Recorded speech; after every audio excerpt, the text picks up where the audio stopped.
একজন নারীকে ধরে নিয়ে যাওয়া হচ্ছিল আগুনের দিকে। ওই নারীর কোলের মধ্যে ছোট্ট শিশু ধরে রাখা। মহিলা চিন্তায় পড়ে গেল, মহিলা নিজের সন্তান নিয়ে চিন্তায় পড়ে গেল, আমি মরে যাই, কিন্তু আমার বাচ্চাটা কে বাঁচবে, বাচ্চাটাকে কে বাঁচাবে? মহিলা ইতস্ততা করতেছিল, ছুটে পালানোর চেষ্টা করতেছিল, কিন্তু মহিলাকে টেনে টেনে বাচ্চা সহ আগুনের কাছে নিয়ে যাওয়া হলো। তখন এই ছোট্ট বাচ্চার জবান খুলে গেল। বাচ্চা ডাক ডাকা, মা তুমি যে আগুনের কুণ্ডুলিকে আগুন দেখো মা, সেটা আগুন না, সেটা আল্লাহর বেহেশতের বাগান। ওরে মা, এটা আল্লাহর বেহেশতের বাগান, তুমি ভয় পাইও না মা, এটা জান্নাত মা। তুমি যেটা আগুন দেখো মা, সেটা আমি আগুন দেখি না মা, এটা বেহেশতের বাগান মা, এটা বেহেশতের বাগান। এই ঘটনাকে কেন্দ্র করে আমার আল্লাহ সূরা নাযিল করলেন, ওয়াস-সামা'i যাতিল বুরুজ, বুরুজ বিশিষ্ট আসমানের কসম। একদিন আব্দুল্লাহ লক্ষ্য করল, একদিন আব্দুল্লাহ লক্ষ্য করতেছে রাস্তা দিয়ে যাওয়ার সময় একটা গির্জা দেখা যায়।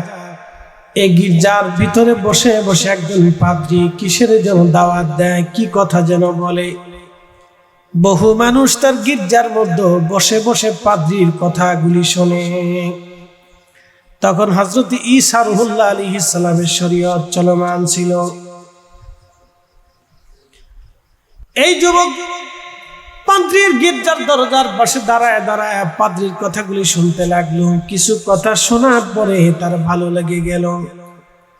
প্রত্যেক দিন জাদুকরের কাছে যাওয়া আসার সময় এই তরুণ যুবকটা, এই বালকটা ওই পাদ্রীর পাশে দাঁড়ায় দাঁড়ায় তার কথাগুলি শুনে শুনে একদিন তার ভালো লাগলো।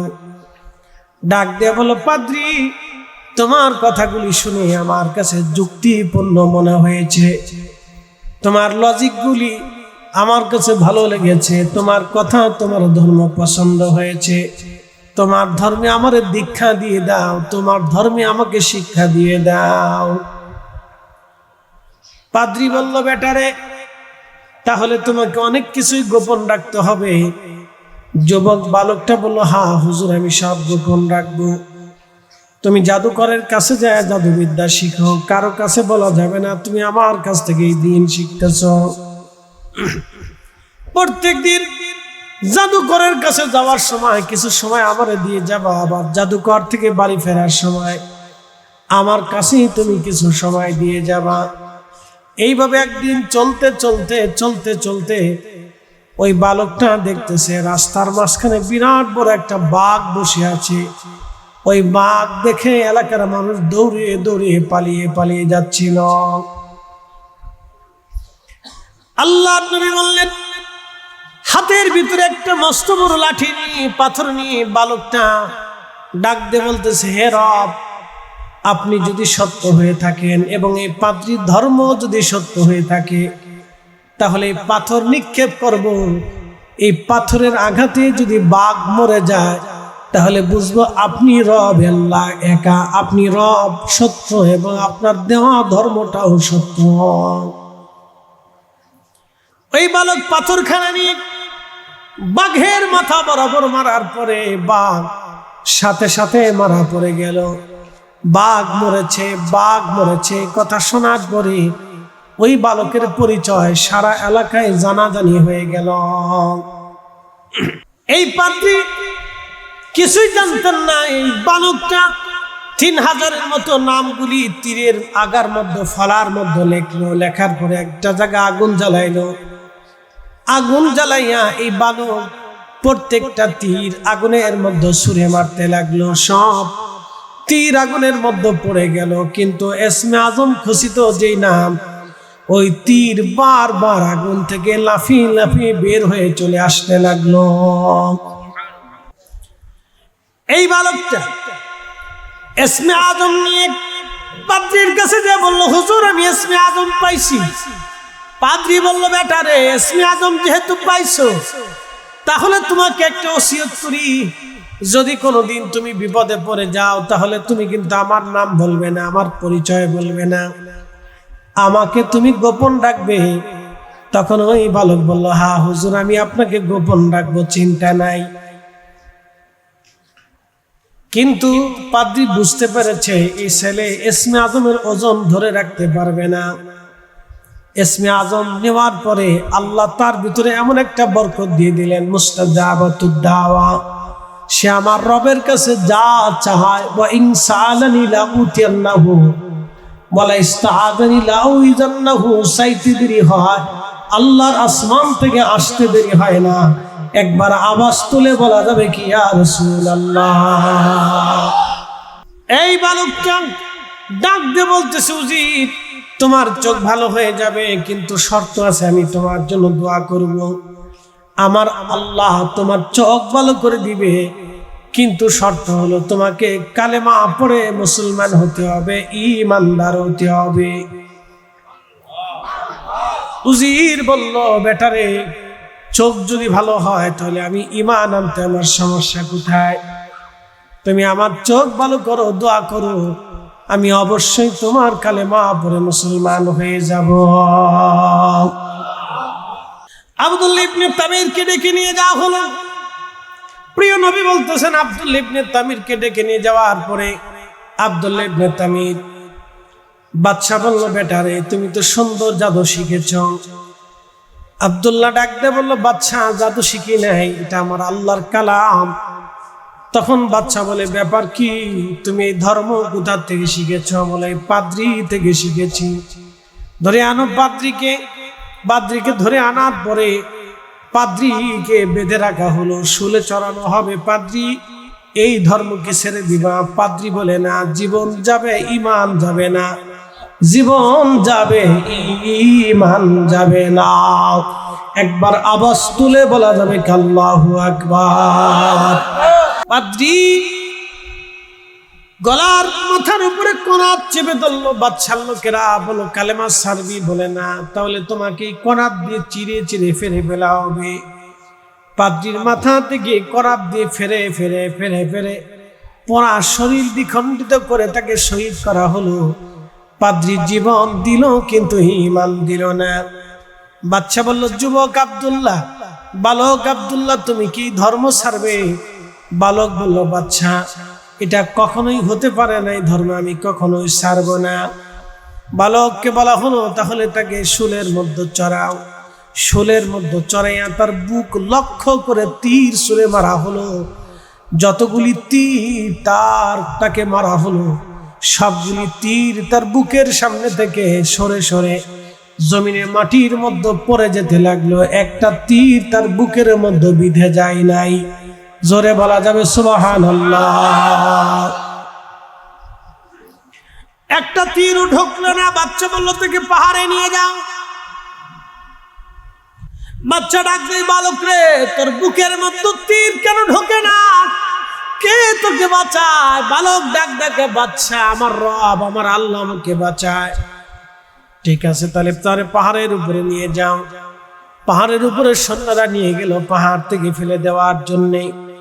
পাহাড়ের চূড়াতে নিয়ে যখন তাকে ফেলে দিবে, ভূমিকম্প হয়ে রাজার সৈন্যরা পাহাড় থেকে পড়ে মারা গেল। ওই বালক হেঁটে হেঁটে আবার রাজ দরবারে আসছে। রাজা ডাক ডাকে, বালক, কে তোমাকে বাঁচাইলো? বালক ডাক ডাকে, রাজা, আমার রব, আমার আল্লাহ আমাকে বাঁচাইছে। এই যুবককে বালককে বলা হলো, তাহলে তাকে নিয়ে যাও, সাগরের মধ্যে ছেড়ে দাও। সাগরে নিয়ে যাওয়া হলো। বর্তমান ইয়ামান সাগরের ভিতরে তাকে নিয়ে যাওয়া হলো। সাগরে নিয়ে যে গভীর সাগরে যখন রওনা করা হলো, ঝড় তুফানে নৌকা ডুবে গেল, জাহাজ ডুবে যে রাজার সৈন্যরা মরে গেল। অলৌকিক ভাবে এই বালকটা সাগর থেকে বেঁচে আবার রাজদরবারে ফিরে আসছে। রাজা ডাকতে বলতেছে, বালক, কে তোমাকে বাঁচাইলো? বলে, আমার আল্লাহ আমাকে বাঁচাইছে। ভাইজান, তখন এই রাজা ডাকতে বললো, বালক রে, তুমি কি মারা যাবে না? তোমাকে কি মারা যাবে না? বালক ডাক ডাকে, রাজা, আমাকে মারা যাবে। কিন্তু একটা শর্ত আছে। বলে শর্ত কি? তামাম ইয়ামানবাসীদেরকে তুমি একটা বিরাট বড় প্রান্তরে মাঠের মধ্যে জমা করবা। মাঠের মধ্যে জমা করার পরে শুলের মধ্যে তুমি আমারে চড়াইয়া বেঁধে নিয়ে তোমার হাতে তীর নিয়ে বিসমিল্লাহি রাব্বি হাদাল গোলাম বলে তুমি তীরখানা আমার বুকের দিকে ছুঁড়ে দিবে। এই তীরখানা যদি আমার রবের নামে তুমি ছুঁড়ে দাও তাহলে অবশ্যই আমি শহীদ হয়ে যাব। যত সময় আমার রবের নামে তীর ছুঁড়ে না মারবা তত সময় পৃথিবীর কোনো শক্তি আমাকে মারতে পারবে না। একবার আওয়াজ তুলে বলা যাবে আল্লাহু আকবার। এই যুবক এই তথ্য যখন দিল, বাদশা তখন তামাম ইয়ামানবাসীদেরকে ডাকলেন, ডেকে বিরাট বড় প্রান্তরে মাঠের মধ্যে জমা করলেন শুলের মধ্যে চড়াইয়া। বাদশা আবার নিজে হাতে তীর ধনুক নিয়ে ওই বালকের আব্দুল ইবনে তামিরের বুক লক্ষ্য করে তীর ছুঁড়ে মারলেন। আমার রবের নাম নিয়ে যখন তীর ছুঁড়ে মারলেন তখন তীর যে আব্দুল ইবনে তামিরকে শহীদ করে দিল। আব্দুল ইবনে তামির যখন শহীদ হয়ে গেল, ওনার কপালের এইখানে আঘাত লেগেছিল, আঘাতে তিনি শহীদ হয়ে গেলেন। শহীদ হয়ে যাওয়ার পরে ওই যে লক্ষ লক্ষ ইয়ামানবাসী সবাই বলে উঠল, আমরা এই বালকের রব আল্লাহর উপরে ঈমান আনলাম। লা ইলাহা ইল্লাল্লাহ, লা ইলাহা ইল্লাল্লাহ, লা ইলাহা ইল্লাল্লাহ, লা ইলাহা ইল্লাল্লাহ, লা ইলাহা ইল্লাল্লাহ।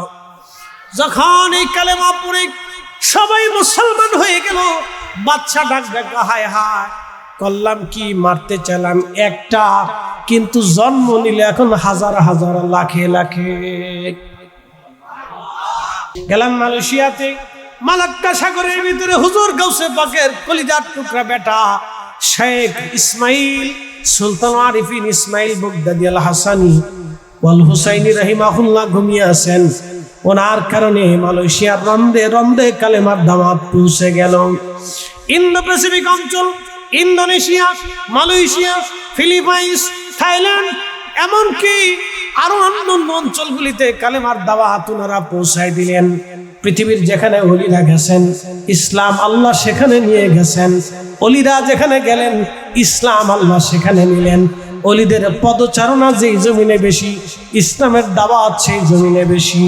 আল্লাহ আল্লাহ তার ওলিদের পথে আমাদের কবুল করে নিক। আওয়াজ তুলে জোরে বলেন আমিন। এইভাবে মারতে মারতে মারতে মারতে 20,000, একসাথে বললাম আল্লাহু আকবার, 20,000 মানুষ সেই দিন আগুনের ভিতরে মরে, আগুনের ভিতরে ফালাইয়া 20,000 মানুষকে সেই দিন শহীদ করা হলো।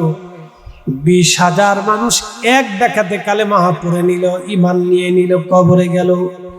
প্রিয় নবী বললেন, আল্লাহর মেহবুব নবী বললেন, সবার শেষে বুরুজ বিশিষ্ট আসমানের কাসাব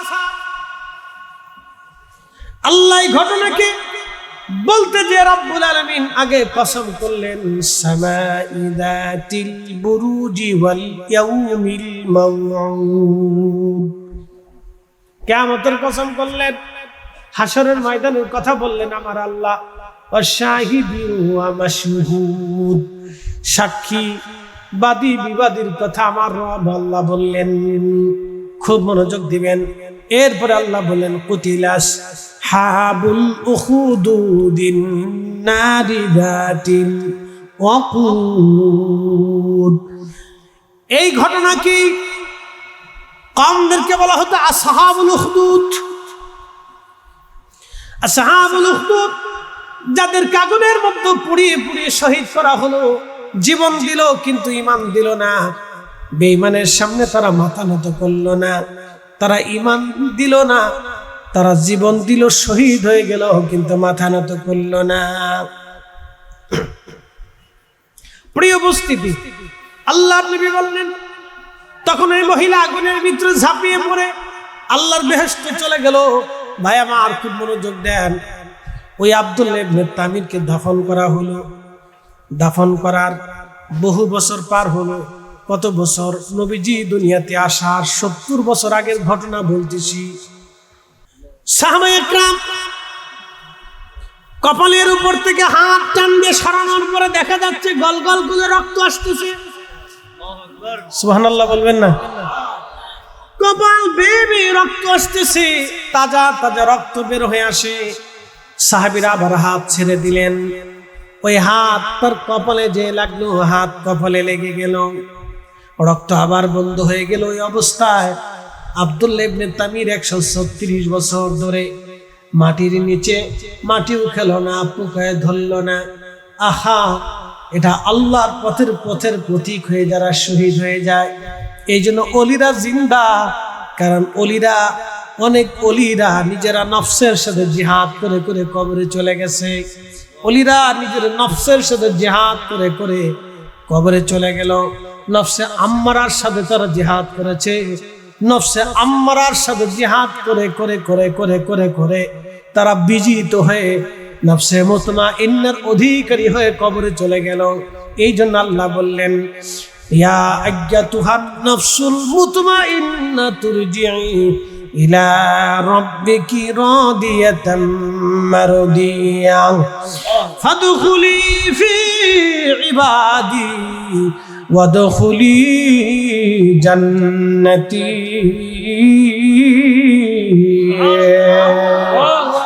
আল্লাহ ডাক দেখে আমার ওলিরা আমার জান্নাতে চলে আসেন। মারহাবা কর। আমার ওলিরা আমার জান্নাতে চলে আসেন। যে জান্নাতে আমার ওলিরা ঘুমায়, ওই জান্নাতে আপনি আসেন। এই জন্য আল কবরু রাউযাতুম মিন রিয়াজিল জান্নাহ, কোন কোন কবর আল্লাহ রওজা বানায় দেয়। এই জন্য আমরা শাহজালাল আমিনীর রওজার পাশে যায় বসি, ওনার জিয়ারতে দাঁড়ায়, ওনারে সালাম দেই। উনি আমাদেরকে দেখে, উনি আমাদের জিয়ারত শুনে এবং আমাদের জন্য উনি দোয়া করে। বারা আউলিয়া হযরতে মুহসিন আউলিয়া, হযরতে গরিবুল্লাহ শাহ, মিসকিন শাহ, বদর শাহ আউলিয়া, এরকম যত ওলির এই জমিনে ঘুমিয়ে আছেন, সব ওলিদের মাঝে আমরা যাই, দোয়া করি। কারণ ওলিরা কবরে জিন্দা। একবার জোরে বলা যাবে কি মারহাবা। তারা আমাদেরকে দেখে, একসাথে বলুন, তারা আমাদেরকে দেখে। চিঠি আসার পরে হযরত ওমর চিঠির উত্তর দিয়ে দিলেন, নেক বক্ত বান্দা, আল্লাহর মকবুল বান্দা শহীদ আব্দুল্লাহ ইবনে তামিরের লাশ তোমরা পূর্ব অবস্থায় সুন্দর করে দাফন কাফন করে দাও। জানাজা পড়াইতে হবে না, যেহেতু সে আমাদের শরীয়তে না। তার জানাজা দেওয়া লাগবে না, যেইভাবে আছে তোমরা সম্মানের সাথে তাকে দাফন করে রাখো। আব্দুল্লাহ ইবনে তামিরকে দাফন করে দেওয়া হলো সম্মানের সাথে। 136 বছর পরেও তার লাশ অক্ষত জিন্দা। আমাদের হুসাইন এখনো জিন্দা, আমাদের শুহাদায়ে কারবালা এখনো জিন্দা, আমাদের নবী এখনো জিন্দা। আল্লাহর মকবুল ওলি নফসের সাথে যারা জিহাদ করে, নফসে মুতমাইন্নার অধিকারী হয়ে যারা কবরে চলে যায়, তারা আল্লাহর কাছে জিন্দা। একবার আওয়াজ তুলে বলা যাবে কি মারহাবা। আমরা থাকতে ইমাম হুসাইনের পবিত্র মস্তক খ্রিস্টানদের দখলে থাকতে পারে না। তিনি প্রস্তাব দিলেন বাদশার কাছে, খ্রিস্টান বাদশার কাছে, আপনি আমাদের ইমামের মাথা মোবারক দিয়ে দেন। খ্রিস্টান বাদশা বলল, মাথা নিয়ে যান, কিন্তু শর্ত 30,000 স্বর্ণ মুদ্রা দিতে হবে। 30,000 স্বর্ণ মুদ্রা বর্তমানে শত শত হাজার হাজার কোটি টাকা হবে। 30,000 স্বর্ণ মুদ্রা দিয়ে মিশরের বাদশা সুলতানে কারবালার পবিত্র মস্তক আনার জন্য রওনা দিলেন। সৈন্য সামন্ত নিয়ে, আমির ওমরা নিয়ে, উলামা ইকরাম নিয়ে, বুজুর্গদেরকে নিয়ে তিনি রওনা করে চলে গেলেন। যখন ইমাম হুসাইনের পবিত্র মাজারের অদূরে গেলেন, পায়ের জুতা তারা খুলে ফেললেন। সবার পায়ের জুতা খুলে নগ্ন পায়ে, খালি পায়ে তারা হেঁটে হেঁটে ইমামে সুলতানে কারবালার মাজারে গেলেন। পবিত্র মস্তক উঠানোর জন্য উপর থেকে মাটি সরাইয়া সরাইয়া যখন পবিত্র মস্তকের কাছে গেলেন, মস্তক মোবারক উঠানোর পরে দেখা গেল, আহা, ঘটনাটা 600 ঘটনাটা হলো 61 হিজরিতে। ইমাম হুসেনের শাহাদাত 61 হিজরি, কিন্তু ক্রুসেড 530 হিজরি। ভালো করে বুঝি না, ঘটনা ঘটতেছে 530 হিজরি, শহীদ হয়েছেন তিনি 61 হিজরি। তার মানে 470 বছর পরে ইমাম হুসেন রাদিয়াল্লাহু আনহু শাহাদাতের 470 বছর পরে ওনার পবিত্র মাথা মোবারক উঠানোর জন্য যখন মাটি সরানো হলো, 470 বছর পরে দেখা গেছে ওনার পবিত্র মস্তক 470 বছর আগে যেমন 470 বছর পরে তেমনই আছে।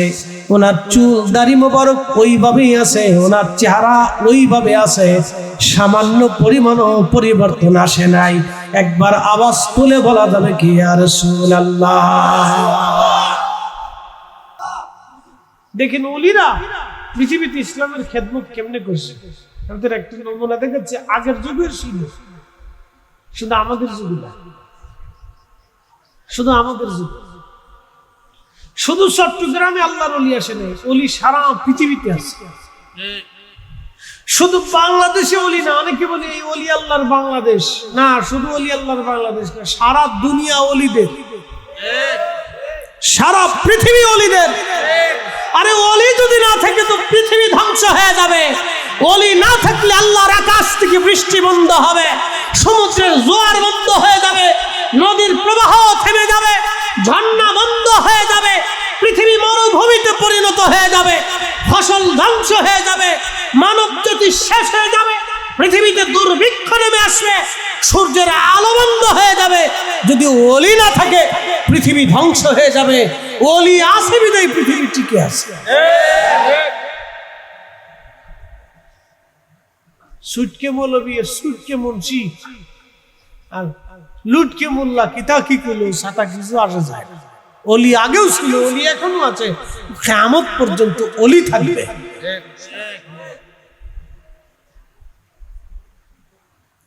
খুব মনোযোগ দিবেন। আব্দুল্লাহ ইবনে তামিম দোয়া করলেন, চোখ ভালো হয়ে গেল, উজির কালেমা পড়ে মুসলমান হয়ে রাজ দরবারে ফিরে গেল। তো বাদশা বলতেছে, উজির চোখ কেমনে ভালো হলো? বলে আল্লাহ ভালো করছে। জোরে কর, কে ভালো করছে? এ বাচ্চারা, চোখ ভালো কে করছে? জোরে বলো বাচ্চারা, জোরে বলো, কে ভালো করছে? হ্যাঁ ঠিক আছে, না ওদেরকে শিখেই তো, তাওহীদ বুঝেই তো, সালাত বুঝেই তো, বুঝতে পারছেন? প্রত্যেকটা বাচ্চা মায়ের কোল থেকে শিখে, পরিবেশের মাধ্যমে শিখে। আপনি বিদ্যা যত শিখান, বিদ্যা শিখাইলে মানুষ হয় না। যদি বিদ্যা শিখাইলে মানুষই হয়তো, তাহলে সচিবের মা, প্রফেসরের মা, মাস্টারের মা, কানাডান প্রবাসীর মা মইরে 7 দিন ঘরের মধ্যে পৌঁছে গেছে, সন্তানরা জানেই না যে মা মইরে শেষ হয়ে গেছে। কি কথা কন? লেখাপড়া করলে মানুষ মানুষ হয় না। মানুষ মানুষ হয় পরিবার, সমাজ, রাষ্ট্রের মধ্যে, পরিবেশের মধ্যে। আপনি যাই দেখেন ইউরোপিয়ান মেয়েরা ছোটকাল থেকে হাফ প্যান্ট পরতে পরতে ওইরকমই বড় হয়েছে। আমাদের মেয়েদেরকে ইউরোপে নিয়ে যদি বলেন হাফ প্যান্ট পুরো পড়তে পারবে? পারবে না, কারণ ও ওইভাবে পরিবেশে বড়, হাফ প্যান্ট পরতে পারবে। বুঝতে পারছেন? কিছু কিছু মেয়েরা দেখবেন ও উন্না ছাড়াই রাস্তা দিয়ে ঠেং ঠেং ঠেং ঠেং ঢেং ঢেং করে হাঁটতেছে। আবার কিছু পরিবারের মেয়েরা আছে মরে যাবে তো বুরকা ছাড়া রাস্তায় বেরোবে। কথা ঠিক আছে কিনা? পরিবেশ, পরিবার, সমাজ, পরিবার থেকে অনেক কিছু শিখে, ওদেরকে শিখেই তো মনোযোগ দিয়ে। আব্দুল্লাহ ইবনে তামিম উজির বলতেছে, বাদশা আল্লাহ চোখ ভালো করেছে। তো বাদশা কয় আল্লাহ কেডা? বলে তোমারও রব, আমারও রব। তিনি तमाम জগতের রব, যিনি সূর্য উঠা, সূর্য ডোবা, জীবন দেয়, মৃত্যু দেয়, হায়াত দেয়, রিজিক দেয়, তিনি সেই রব আল্লাহ। বাদশা কয় আমি ছাড়া তো আর কোনো খোদা নাই দুনিয়া। বাচ্চাকে তো আমি তো খোদা। বাচ্চা নিজেদের খোদা মনে করত। আগের রাজা বাচ্চারা নিজেদেরকে খোদার মতো মনে করত। এই যুবকরা ভালো করে শুনে যাও, বাংলাদেশের জমিদাররা আগে ওই মালয়ের হিন্দু জমিদাররা ওদের বাড়ির সামনে দিয়ে মানুষ জুতা পাই দিয়ে হেঁটে যেতে পারতো না। এই কি কথা করলেন? ওদের অত্যাচার এত ভয়াবহ ছিল, সুন্দরী নারী ওদের বাড়ির সামনে দিয়ে যেতে পারতো না। ওদের এরিয়ার ভিতরে কোনো সুন্দরী নারী থাকলে আগে তারা ভোগ করত। এই জালিমের জুলুম এই জমিন থেকে চিরদিনের জন্য বিদায় নিয়েছে। আগের রাজবাচ্চারা জমিদাররা মানুষের সাথে অন্যায় করত, মানুষের সাথে জুলুম করত, প্রজাদের রক্ত চুষে খাইত। ওই কথা বলেন না, জমিদার বাড়ি ভাইলে আগে পেশাব করবে। জমিদার বাড়ি দেখলে আগে যে একটু পেশাব করে বলছে, তোর বাড়ি পেশাব করে দিয়ে গেলাম। তোরা মানুষের রক্ত চুষে খেয়েছিস, তোর বাড়ি একটু পেশাব দিয়ে গেলাম।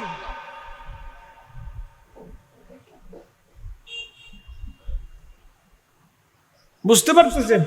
জমিদাররা মুসলমানদেরকে গরু কুরবানি করা তো দূরের কথা, বাড়ির সামনে যে জুতা পাই দিয়ে হাঁটতে দিত না। ওরা এখন ভারতে একটু মাথা ছাড়া দিয়ে উঠছে, দেখেন মুসলমানদেরকে ধরে পিটাচ্ছে। সেদিন দেখলাম এই ভারতের উত্তরপ্রদেশ না বিহারে যেন 3 মহিলা গরু গরু রান্না করছে, মহিলা ধরে নিয়ে চলে গেছে। গরু রান্নার অপরাধে মহিলাদেরকে ধরে নিয়ে বাস জেলখানায় হাজতের ভিতরে ঢুকাই দিচ্ছে। বুঝতে পারছেন? আমাদের দেশে হিন্দুরা তো মার কোলের মধ্যে ঘুমায়। কি কথা কর না, মার কোলে ঘুমায় না? আমাদের দেশে শত শত হাজার হাজার হিন্দু শিক্ষক আছে না? কোনদিন কোন মুসলিম ছাত্র যায় বলছে যে তুই বেটা হিন্দু, আমি তোর কাছে পড়বো না? বলছে? আমার ঘরেই তো আমার মেয়েদেরকে হিন্দু ইংরেজি টিচারে ওদেরকে ইংরেজি শিখায়। কোনদিন তো আমি বলি নাই যে আপনি হিন্দু, আপনি আমার ঘরে ঢুকতে পারবেন না। সে আসতেছে, সে পড়াচ্ছে, সে বলতেছে যার যার ধর্ম সে পালন করুক, সমস্যা করতেছে, সে তার ধর্ম পালন করে। আমি তো সাম্প্রদায়িকতা করিনি, আমি একজন আলেম, এত বড় বক্তা, কোরআন হাদিস শিখার পরও তো আমি আমার দরজা থেকে তাকে বের করে দিইনি। আর ওরা ভারতে একটু পয়সা করি হয়েছে, এখন একটু অস্ত্র শস্ত্র হয়েছে, সৈন্যবাহিনী হয়েছে, পারমাণবিক বোমা দুটি বানাইছে। মোদি আসার পরে মনে করছে আমরা বিশ্ব জয় করে দিচ্ছি। আরে বেটা, ওরা জানে না 800 বছর ধরে আমরা উপমহাদেশ শাসন করেছি। আমরা সেই জাতি, আমরা খাজা বাবা আজমিরের জাতি, আমরা সেই মুসলিম জাতি, আমরা সেই সুলতান মাহমুদ গজনবীর বংশধর। এই কথা বলেন না? যদি আমরা অত্যাচার করতাম, আমরা জুলুম করতাম, তাহলে এই জমিন থেকে মূর্তি পূজা, আগুন পূজা, মাছ পূজা, পাথর পূজা মাটির সাথে মুসলমানরা মিশিয়ে দিতে পারত।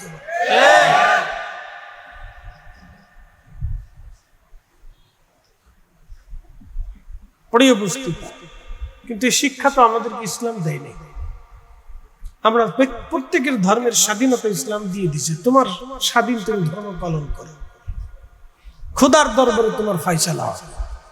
আমি তোমাকে দাওয়াত দিতে পারি, কি কথা ঠিক আছে কি? দাওয়াত দিতে পারি, কবুল করবে কি করবে না সেটা তোমার ব্যাপার। আমি তোমাকে জোর করে গলার মধ্যে ছুরি চালাই দিয়ে তোমার কালেমা পড়েই তো আমি পারি না, কারণ ইসলাম আমাকে সেই সুযোগ দেয়। তো যেটা ইসলাম দেয় না সেটা আমি করতে যাবো না। ও এসে জোর করে মুসলমানদের ফিটা জয় শ্রীরাম, তোর সাতার জয় শ্রীরাম কইলে আমার মুসলমানদের কি খয়ে পড়বে রে বেটা?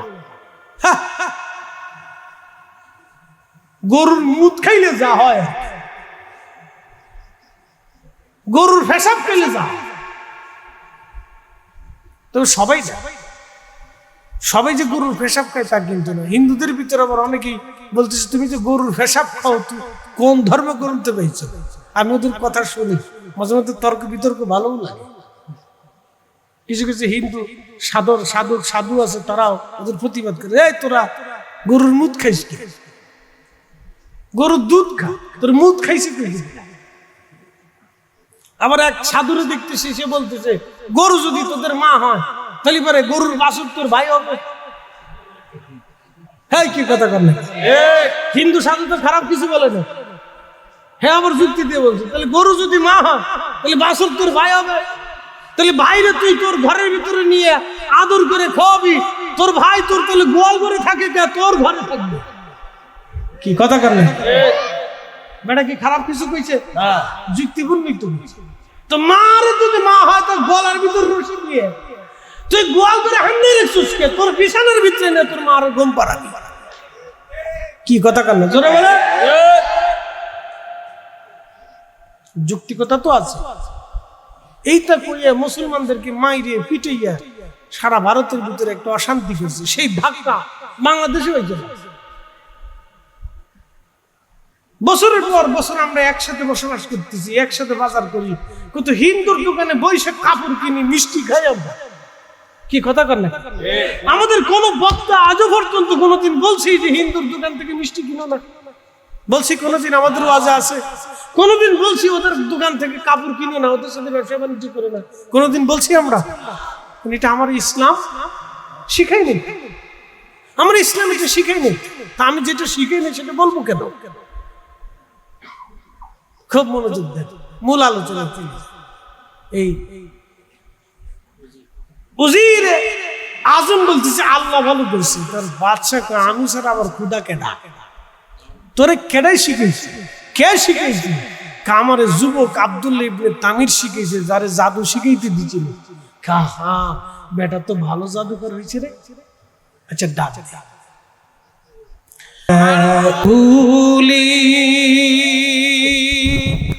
হেদায়েতের আলো জেনে নিয় কাছে তুলি, কখনো তোমাকে যদি ভুলি। হেদায়েতের আলো জেনে নিয় কাছে তুলি, ঠাই দিও প্রিয়তম অগমহিয়ান। তুমি রহমান, তুমি মেহেরবান। অন্ধ গাহে না শুধু তোমারি গুণগান, অন্ধ গাহে না শুধু তোমারি গুণগান।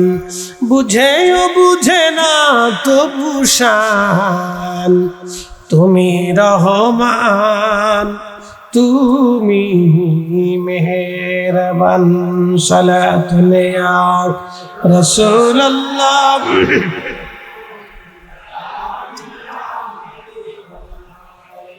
সালাতুন ইয়া রাসূলুল্লাহ, আলাইকুম সালামুন ইয়া।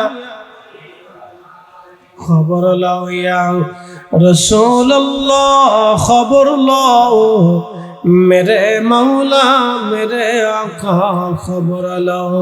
सलातुन या रसूलुल्लाह अलैकुम।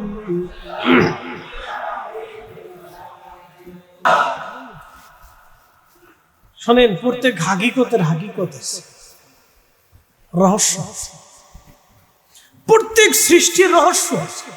আমি বুঝাইতেছি, আমি এই পর্যন্ত রাখলাম, পরের অংশে আসতেছি। কারবালা হয়েছে না? 10ই মুহররমে না হয়ে কি 11ই মুহররমে হইতে পারতো না? 10 তারিখে হলো, রহস্য আছে। আশুরার দিনেই কারবালার যুদ্ধ হলো কেন? 9 তারিখে হতে পারতো, অন্য মাসে হতে পারতো, অন্য দিনে হতে পারতো, রমজানে হতে পারতো, কুরবানির দিনে হইতে পারতো, কিন্তু 10ই মুহররমে আশুরার দিনেই হইল কেন?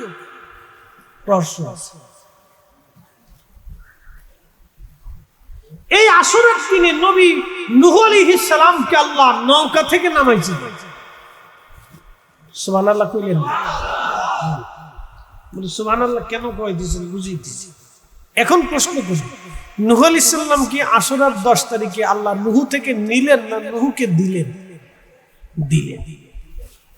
কিন্তু আশুরার 10 তারিখে আল্লাহ আমার নবী থেকে নিলেন। একসাথে করলাম মারহাবা। রহস্য আছে না? হ্যাঁ, রহস্য আছে। সাইয়েদুনা ইব্রাহিম আলাইহিস সালাতু ওয়াস সালাম 40 দিন আগুনের ভিতরে, আগুন থেকে যেই দিন বের করলেন সেই দিন আশুরার 10। তাহলে ইব্রাহিম আলাইহিস সালাম থেকে কি আল্লাহ নিলেন না ইব্রাহিমকে দিলেন? কিন্তু এই আশুরার 10-এ আল্লাহ আমার নবী থেকে নিলেন। এটা হলো রহস্য। মূসা আলাইহিস সালাতু ওয়াস সালাম নীল নদের সামনে, পিছনে ফেরাউনের বাহিনী, আল্লাহ বলেন হাতের লাঠি আঘাত করো। লাঠি আঘাত করলো, 12টা রাস্তা হয়ে গেল। ফেরাউন ডুবে মরল, মূসা আলাইহিস সালাম তার উম্মত নিয়ে পার হয়ে গেল। প্রশ্ন করি, এই দিনে কি আল্লাহ মূসা আলাইহিস সালাম থেকে নিলেন না মুসাকে দিলেন? কিন্তু এই দিনে আল্লাহ আমার নবী থেকে ইমাম হুসাইনকে, তার সন্তানদেরকে শাহাদাত দিয়ে আল্লাহ তার নবী থেকে এই আশুরার দিনে নিলেন। কথা ঠিক আছে কিনা? রহস্য ভেদ আছে, হাকিকত আছে।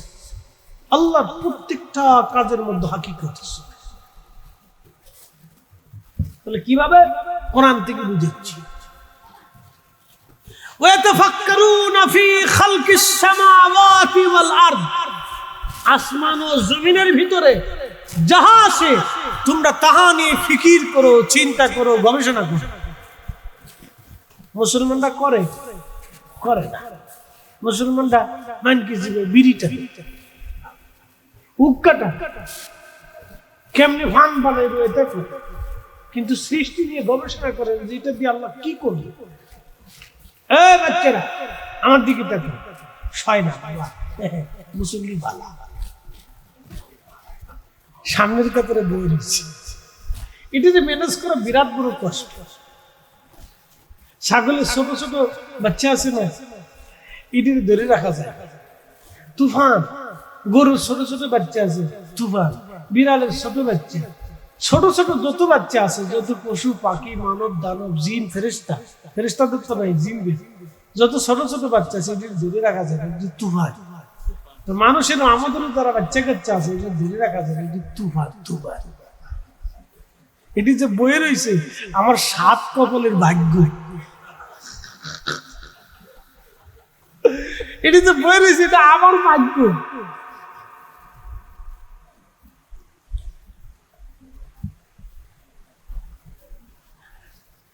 প্রত্যেক হাকিকতের হাকিকত আছে। ওয়াতাফাক্কারুনা ফি খালকিস সামাওয়াতি বলা, আসমান ও জমিনের ভিতরে যা আছে সব নিয়ে তোমরা ফিকির করো, চিন্তা করো, গবেষণা করো। গবেষণা করার পরে তুমি কি করবা? তুমি নিজেই বলবা রব্বানা মা খালাকতা হাযা বাতিলা। আল্লাহ কোনো কিছুই বেহুদা আপনি সৃষ্টি করেন নাই। তার মনে রাখবেন কোন ঘটনাই আল্লাহ বেহুদা ঘটায় নাই। আশুরাও আল্লাহ বেহুদা করাই নাই, বারাত আল্লাহ বেহুদা দেন নাই, জুমার রাত বেহুদা দেন নাই, ঈদের দিন বেহুদা দেন নাই। প্রত্যেকটা ধর্মের বিধান আল্লাহ কোনো না কোনো কারণে দিয়েছে। অতএব শাহাদা কারবালাকে যারা ছোট করে দেখবে ওরাই হলো এদেশের প্রকৃত আল্লাহর নবীর দুশমন। কথা বলেন ঠিক না?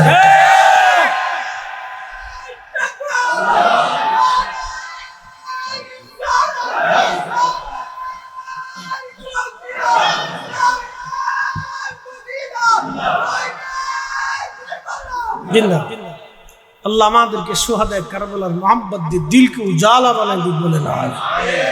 পৃথিবীর কারো কথাই কান দিবেন না,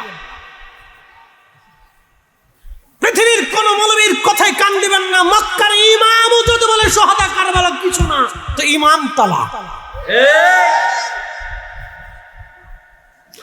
মনে রাখবেন পৃথিবীর সমস্ত আলেম যদি বলে কারবালা কিছু না, সুহাদা কারবালা কিছু না, তো পৃথিবীর সব আলেম তালাক। জোরে বলেন, জোরে বলেন। মনে রাখবেন হুন্ডা একদিকে, তাম দুনিয়া আর একদিকে। ওনাদেরকে আমরা ভালোবাসি নবীর রক্তের কারণে। কথা ঠিক আছে কিনা? রাসূলের রক্তের কারণে। সাহাবায়ে কেরাম আমাদের সর্বোচ্চ সম্মানের জায়গা। ওনাদের কোন বিষয়ে আমরা কলম ধরব না, কথাও বলব না। কি কথা ঠিক আছে কিনা? মনে রেখে ওনাদের সম্মান অনেক ঊর্ধ্বে। যাদের প্রশংসা আল্লাহ নিজে কোরআন দিয়ে বলছে, জবান দিয়ে বলছে, তাদের বিরুদ্ধে কথা বলার দুঃসাহস আমাদের কলিজায় যেন কখনো না আসে। মনে প্রিয় উপস্থিতি হাজিরিন, মূল আলোচনায় ফিরে যাচ্ছি। বেশি দেরি না। প্রিয় নবী পৃথিবীতে আসার 70 বছর আগে, 50 বছর আগে হলো আসহাবুল ফিলের ঘটনা, আর 70 বছর আগে হলো আসহাবুল উখদুদের ঘটনা। দুই ঘটনাই কোরআনে লেখা হয়েছে, একটা সূরা বুরুজে, একটা সূরা ফিলে। মনে রেখে এই দুই ঘটনা ইয়ামানকে কেন্দ্র করে। এই জন্য নবীজি মাঝে মধ্যে বলতেন আল ঈমানু ফিল ইয়ামান, যদি ঈমান দেখতে চাও তো ইয়ামানের দিকে তাকাও। ওই ইয়ামানের ভিতরে ওয়াসাল কারনি রাদিয়াল্লাহু আনহুর জন্ম। একসাথে বলবেন না মারহাবা। ইয়ামানিদেরকে নবী পছন্দ করতেন, ইয়ামানি চাদর পছন্দ করতেন। আপনি আরবে গেলে দেখবেন ইয়ামানিদের ব্যবহার, আচার আচরণ খুব সুন্দর, খুব চমৎকার। ওদের হোটেলে গেলে খাইতে বললে ওরা আপনার সাথে হাসি খুশি দিয়ে খুব সমাদর করে খাওয়াবে। দোকানে কিছু কিনতে গেলে আপনারা হাসতে হাসতে খুব আদর করতে করতে আপনাকে বিক্রি করবে। ওরা খুব চমৎকার ব্যবহার, খুব সুন্দর ব্যাপারই আমাদের। তো মনোযোগ যে যেদিকে ফিরে যাচ্ছি, তো ইয়ামানকে কেন্দ্র করে দুইটা ঘটনা কোরআনে আছে, ফিলের ঘটনা আর একটা বুরুজের ঘটনা। তো নবীজি পৃথিবীতে আসার বেলাদতের 70 বছর আগে হচ্ছে আসহাবুল উখদুদের ঘটনা। তো নবীজি আসলেন, 40 বছরে কোরআন নাজিল হলো, তাহলে 70 আর 40 110 বছর। এরপরে প্রিয় নবীজি আরো 23 বছর কোরআনের দ্বীনের খেদমত নবীজি দাওয়াত দিলেন, মানুষ ঈমানের পথ দেখাইলেন। তাহলে আরো যদি 23 বছর হয়, তাহলে 10 আর 23 কত, 33 বছর। তাহলে হযরতে 133। আর এরপরে নবীজির ইন্তেকালের পরে আবু বকর এবং হযরত ওমরের জমানা। আবু বকরের খেলাফত কয় বছর ছিল? 3 বছর না? 3 বছরই তো বলে না, এরকম এই তো 2 বছরের মতো, যা কত 2 বছর বা এরকমই। আমার স্মরণ ভালো স্মরণ নেই, দুঃখিত। তো এরকমই 2-3 বছরই খেলাফত ছিল। এরপর হযরত ওমর আসলো, তাহলে আমি ধরলাম 136 বছর পরে ইয়ামানে হযরত ওমরের আমলে খাল খনন চলতেছে। এটা ইমাম ইবনে কাসির আল-বাদাতি বলেছে, খাল খনন চলতেছে। আমার দিকে তাকান, ভালো করে শুনে যান, আপনাকে এগুলো জানতে হবে। খাল খনন চলতেছে ঠিক এমন সময় সাহাবীরা যখন খাল খনন করতেছে, খাল খনন করার সময় মাটি উঠানোর পরে দেখে একটা তাজা লাশ মাটির নিচে। জোরে জোরে জোরে জোরে হাত এইভাবে দিয়েছিল কপালের, এই যে এখানে তীরের আঘাত ছিল, এইভাবে হাত দিয়ে তাকে শুয়ে রাখা হয়েছে। তাজা লাশ, চোখ তাজা, চুল তাজা, দেহ তাজা, তার ত্বক তাজা। একসাথে আল্লাহু আকবার। 136 বছর পরেও তার দেহ তাজা। লোকেরা সাহাবীরা পর্যবেক্ষণ করে দেখলে সেই আসহাবুল উখদুদের আব্দুল্লাহ ইবনে তামিরের লাশ। আল্লাহর কোরআন কত চমৎকার সত্য। ওয়ালা তাকুলু লিমান ইউকতালু ফি সাবিলিল্লাহি আমওয়াত, আল্লাহর পথে যারা মারা যায় তোমরা তাদেরকে মৃত মনে করিও না, বাল আহইয়া, বরং তারা জিন্দা। ওয়ালাকিন লা তাশউরুন, তোমরা বুঝো না। তাহলে আমাদের হুসাইন, আমাদের হাসান রওজা মুবারকে জিন্দা, শুহাদায়ে কারবালা রওজা মুবারকে জিন্দা, শুহাদায়ে উহুদ রওজাতে জিন্দা, শুহাদায়ে বদর রওজাতে জিন্দা, শুহাদায়ে মুতা রওজাতে জিন্দা, শুহাদায়ে খান্দক রওজাতে জিন্দা। কথা বলেন ঠিক না বেটা? আল্লাহ ইয়া রাসূলুল্লাহ, ইয়া জিন্দাবাদ।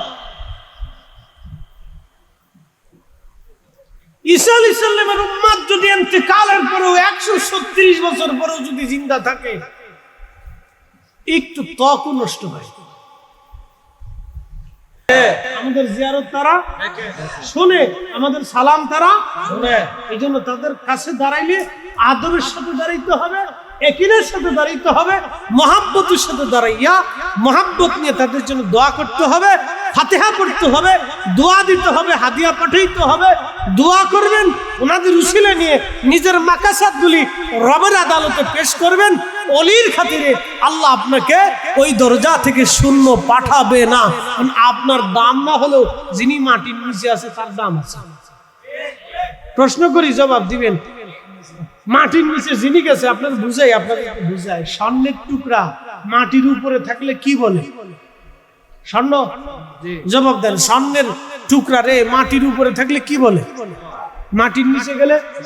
জোরে কর, ডরেন না। মাটির নিচে গেলেও স্বর্ণ, মাটির উপরে থাকলেও স্বর্ণ। হীরকখণ্ড মাটির উপরেও হীরা, মাটির নিচেও হীরা। অলিরা মাটির উপরে অলি, মাটির নিচেও অলি। কথা কর না, জোরে বলে। শহীদরা মাটির উপরেও শহীদ, মাটির নিচেও শহীদ।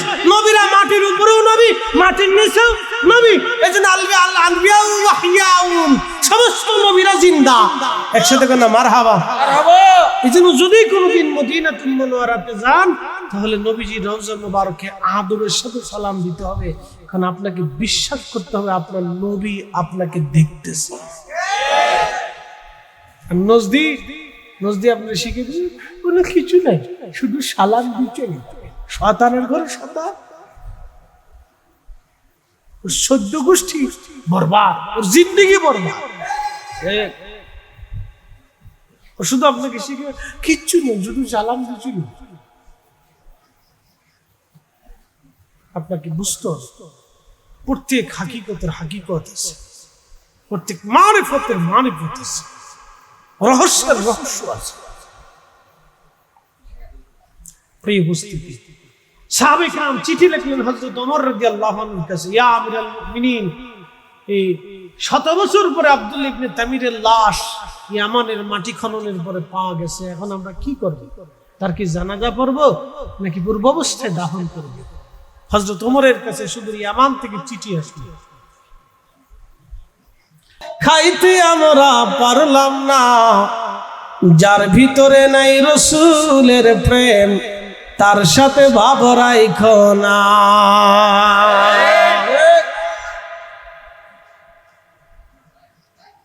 হিসাব বেটা খুব বুঝিয়ে লিখছে।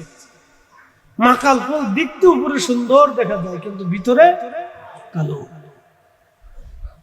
তো ইশকে রাসূল যদি কারো ভিতরে না থাকে, বাহিরে যত সুন্দর দেখা যাক মাকাল ফলের মতো,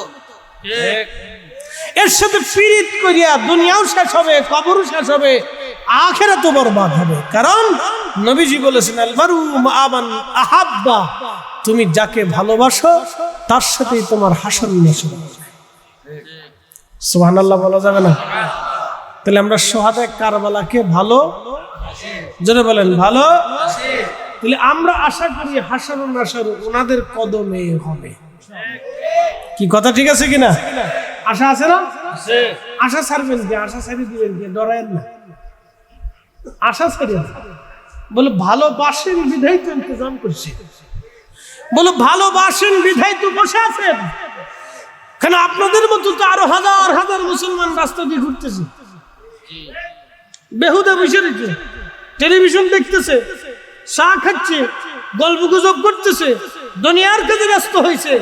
আল্লাহ ভালোবাসে বিধায় আপনারা আজকে হুসাইনের মহাব্বতের মাহফিলে বসাইছে। আল্লাহর দয়া। প্রিয় উপস্থিতি, খুব মনোযোগ দিবেন। কোরআন শরীফ থেকে আমি একটা সূরা বুরুজ তেলাওয়াত করেছি, তারই ধারাবাহিকতায় আমি আপনাদেরকে আজকে একটা ঘটনা শোনাবো। হযরত রাসূল করিম সারা অঞ্চলে ওই বালকের নাম ছড়িয়ে গেল যে আব্দুল্লাহ ইবনে তামিরের মাধ্যমে বাঘ মারা গেছে, সে বাঘ হত্যা করছে। তো সারা দেশে যখন জানাজানি হয়ে গেল, তো একদিন ওই বালক এসে পাদ্রীকে বলতেছে, হুজুর ইসমে আজম আমার শিখাই দেন।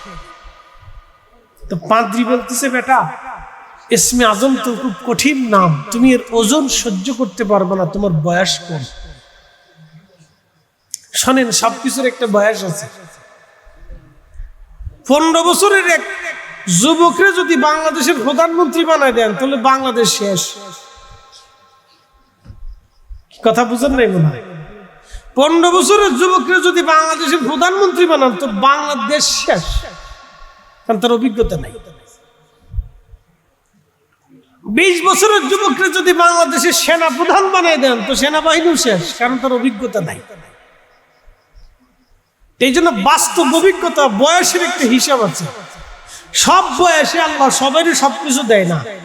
এই জন্য নবুয়ত কিতাব নাজিল হওয়ার জন্য আল্লাহ 40 বছরকে পছন্দ করতেন। অলিদের অলিত্ব দেওয়ার সময় আল্লাহ বহুদিন পর্যন্ত গবেষণা রিসার্চ করে সাধনা করে পরে যখন যোগ্য হয়ে যায় তখন আল্লাহ তাদেরকে বেলায়েত দিয়ে যাও, এবার হেদায়েতের বাণী শুনেইতে থাকে। হিসাব আছে। তো পাদ্রী বলতেছে, বেটারে তুমি এর ওজন সহ্য করতে পারবে না, কেন সে বয়স তোমার হয় না। না হুজুর, আমার ইসমে আজম জানতেই হবে, কেন আমি তোমাকে ইসমে আজম শিখিতে পারবো। যুবকটা খুব মেধাবী ছিল। সে চলে যাওয়ার পরে তাওরাতে, জবুরে, ইনজিলে 3 কিতাবের ভিতরে আল্লাহর যত নাম ছিল প্রায় 3000-এর মতো আল্লাহর নাম ছিল। সুবহানাল্লাহ কইলেন না? আরো জোরে বলুন। কয় হাজার নাম ছিল? 3000 নাম ছিল আল্লাহ। আল্লাহর গুণাবলী সিফাতি নাম আছে 3000 তাওরাতে, জবুরে, ইনজিলে। আর কোরআন শরীফে আল্লাহ দিয়েছেন 99টা। প্রিয় উপস্থিতি হাজিরিন, আসতে দেরি হয়, চাইতে দেরি হয়, তোমাকে আসতে দেরি হয়। যে মুস্তাজাবাতুদ দাওয়া, দোয়া কবুলিয়তের সর্বশেষ সীমানা ইসমে আজম সে জানি আওতা করে ফেলছে।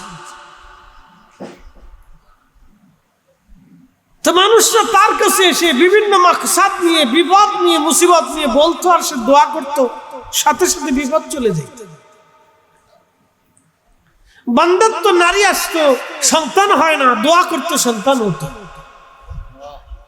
বিভিন্ন জটিল কঠিন রোগী আসতো, দোয়া করতো, ভালো হয়ে যেত।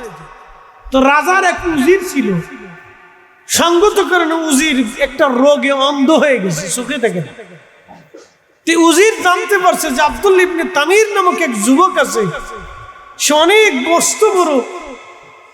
মস্ত বড় জাদুকর।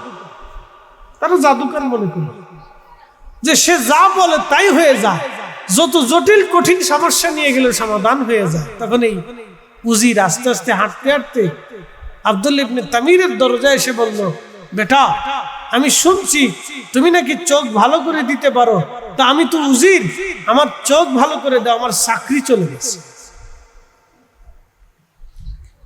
আব্দুল ইবনে তামির বলল, উজির, আমি তো চোখ ভালো করি না, চোখ ভালো করে আল্লাহ। চোখ ভালো করে কি? একসাথে বলে আল্লাহ। আরো জোরে আল্লাহ। ওষুধে, ডাক্তারে, কবিরাজে কে করে? আল্লাহ করে। কাজ উনি করে। এটা একটা উসিলা। এই পানি টানি, দোয়া কালাম, জিকির ফিকির, ওষুধ, রোগ নির্ণয় করা, ওই গাছের ভিতরে সেবা, মাছের ভিতরে সেবা, আল্লাহ দিচ্ছে, উনিই করা সব। ওনার আল্লাহ খায়রুল মাকিরিন, ওনারই সব কৌশল উনি কৌশলওয়ালা। প্রিয় উপস্থিতি, জিন্দা, একসাথে বলেন কি? জিন্দা। নজদিরা জোর করে মেরে ফেলে, ওরা জোর করে মারে। মুহাম্মদ রাসূলুল্লাহ কাদ মাতা, মদিনা শরীফের রওজা পাকের পাশে দাঁড়ায় মুতুয়া পুলিশ নিয়ে দেয়, মুহাম্মদ রাসূলুল্লাহ কাদ মাতা, মুহাম্মদ অবশ্যই মরে গেছে। হ্যাঁ, এইভাবে যাও যাও যাও, এখানে কিচ্ছু নেই, ইয়াল্লা খাবো, যাও, কাবার দিকে ফিরে মোনাজাত করো। বের হয়ে আসে, আপনি একটু রওজার দিকে ফিরে মোনাজাত করবেন, তাও কতটি ঘন্টা মৌলবী আছে। ওরে কি আল্লাহ আল্লাহ বেদা, আল্লাহ বেদা, আল্লাহ কাবা। আমি রওজা শরীফের দিকে দাঁড়ায় বিদায় লগ্নে খুব খারাপ লাগতেছিল যে মদিনা শরীফ থেকে চলে যাব, আর কোনোদিন আসার সুযোগ হয় কি হয় না জানি না, হায়াত থাকবে না, বাঁচবে কি বাঁচবে না। তা আমি অঝরে কাঁদতেছিলাম, ইয়া রাসূলুল্লাহ আপনার কদমে কি আর কোনোদিন আসতে পারবেন? মু তো একটাই একা, ইয়া শেখ আল্লাহ বেদা, আমি একটা ধমক দিই, ছেড়ে দাও শয়তান, বেয়াদব শয়তান, এইভাবে বলছি, বেয়াদব শয়তান, দূর।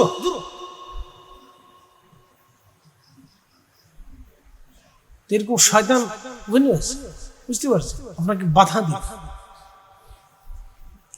দিই হচ্ছে অবস্থা। তো ইসলামের রুহু মরে যাওয়ার কায়দা হয়ে গেছে, এটি মৃত প্রায়, কিয়ামতের আলামত। দরবারে মুস্তাফার সাথে বেয়াদবি, এটা কিয়ামতের আলামত। হাজি হজ করতে যায়, সালাম দিতে যায়, ছবি তুলে ভিডিও করে, কি করে না করে আল্লাহ, কোনো অনুভূতি নেই। সে বোঝার চেষ্টা করে না যে সে কার দরবারে দাঁড়িয়েছে, কোথায় দাঁড়িয়েছে, হাজির বুঝেই আসে না সে কে, বুঝেই আসে না যে কার দরজাতে দাঁড়িয়েছে। ইমাম হুসাইন রাদিয়াল্লাহু আনহু পবিত্র মাথা মোবারক আসকালান থেকে নিয়ে এসে মিশর আল আজহার বিশ্ববিদ্যালয়ের পাশে, এখন যেখানে দাফন করা হয়েছে ওইখানেই সমাহিত করা হয়। 470 বছর পর্যন্ত জিয়ারত চলতেছে। পৃথিবী যতদিন থাকবে না আর 2 স্থানে জিয়ারত চলবে। তাহলে বুঝা গেছে হুসাইনের বিজয়, ইয়াজিদের পরাজয়। কথা ঠিক আছে কিনা? এখনো বাহানা দিয়ে যারা ইয়াজিদের প্রশংসা গাইতেছে, সবকটি ইয়াজিদের আওলাদ, বংশধর। ওটা টিকে থাকবে, কিছু কিছু বংশধর তো থাকবে, লজ্জা শরম সারা বংশধর আর কি, লজ্জা শরম নাই। কুত্তার লজ্জা আছে তো ওদের লজ্জা নাই, কুত্তায় লজ্জা পায়, লাথি চাপড় দিলে দেখবেন ও লজ্জায় চলে যায়, ওদের লজ্জা নাই, শরম নাই, বেহাইয়া। আল্লাহ বেহায়া থেকে আমরা হেফাজত করুক, জোরে বলেন আমিন। আল্লাহ এই সোহাদা কারবালা মাহফিলকে কবুল করে পশ্চিম কুসুমপাড়া হুসাইনিয়া কাফেলা, এই কাফেলাকে আল্লাহ মঞ্জুর করুক। কিয়ামত পর্যন্ত বংশ পরস্পরের জন্য কাফেলার মাধ্যমে এই মাহফিল জিন্দা থাকে।